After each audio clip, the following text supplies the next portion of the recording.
안녕하세요, 여러분. 혹시 최근에 주민등록 사실조사 안내문을 받으신 적 있으신가요? 이게 도대체 뭔지, 꼭 응해야 하는 건지 고민되셨던 분들 많으실 겁니다. 오늘 이 영상 하나로 왜 조사가 필요한지, 어떻게 대응해야 하는지, 벌금이나 과태료는 어떤 경우에 나오는지 깔끔하게 정리해 드릴게요. 우선, 주민등록 사실조사는 정부가 정기적으로 또는 수시로 실시하는 법적 조사입니다. 주민등록정보가 실제 거주지와 맞는지 확인해서 복지, 세금, 선거 같은 행정 서비스가 정확하게 이루어지도록 하기 위한 목적입니다. 그럼 이런 조사를 왜 하느냐고요? 첫째, 주민등록상 주소가 실제 거주지랑 다르면 각종 행정 서비스에 문제가 생깁니다. 복지 혜택 누락, 세금 잘못 부과, 자녀 학교 배정이나 심지어 선거권 행사까지 영향을 받을 수 있어요. 둘째, 고의로 주소를 옮겨서 위장 전입하거나 부정 수급을 노리는 경우도 있습니다.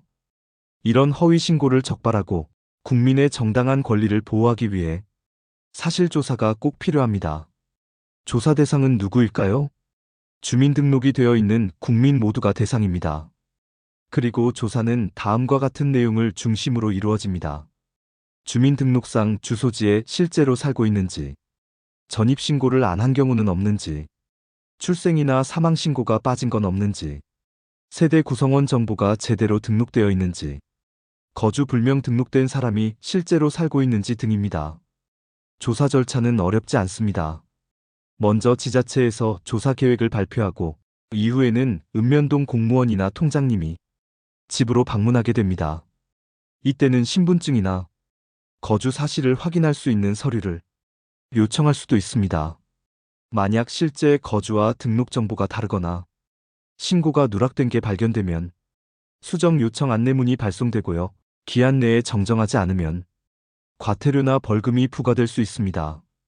자, 그럼 여기서 중요한 차이점 하나 알려드릴게요.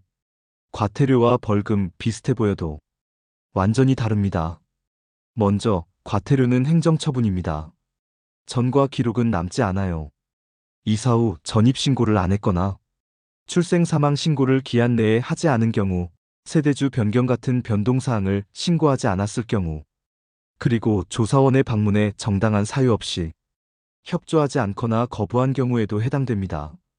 여기서 중요한 점, 일반적인 신고 지연에는 최대 10만 원 이하, 조사를 거부하거나 기피한 경우엔 최대 50만 원 이하의 과태료가 부과될 수 있어요.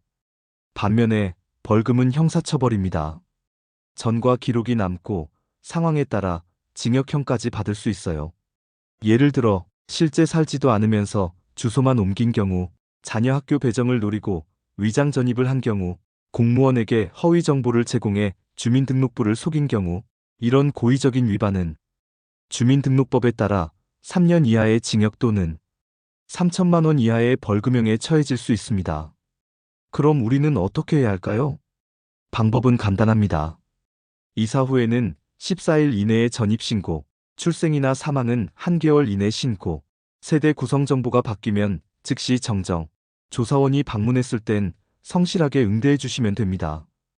혹시 정보가 틀렸다는 통보를 받으셨다면 기한 내에 자진해서 정정만 하셔도 됩니다. 이 경우엔 과태료가 감면될 수 있습니다. 마지막으로 꼭 기억해 주세요. 주민등록정보는 단순한 문서가 아닙니다. 복지, 의료, 세금, 선거까지 우리 생활 전체를 좌우하는 핵심 데이터입니다. 이번 주민등록 사실조사 그냥 넘기지 마시고 한 번쯤 내 정보가 맞는지 꼭 확인해 보시길 바랍니다. 궁금한 점이 있다면 주소지 주민센터에 문의하시면 친절하게 안내받으실 수 있어요. 지금까지 시청해 주셔서 감사합니다.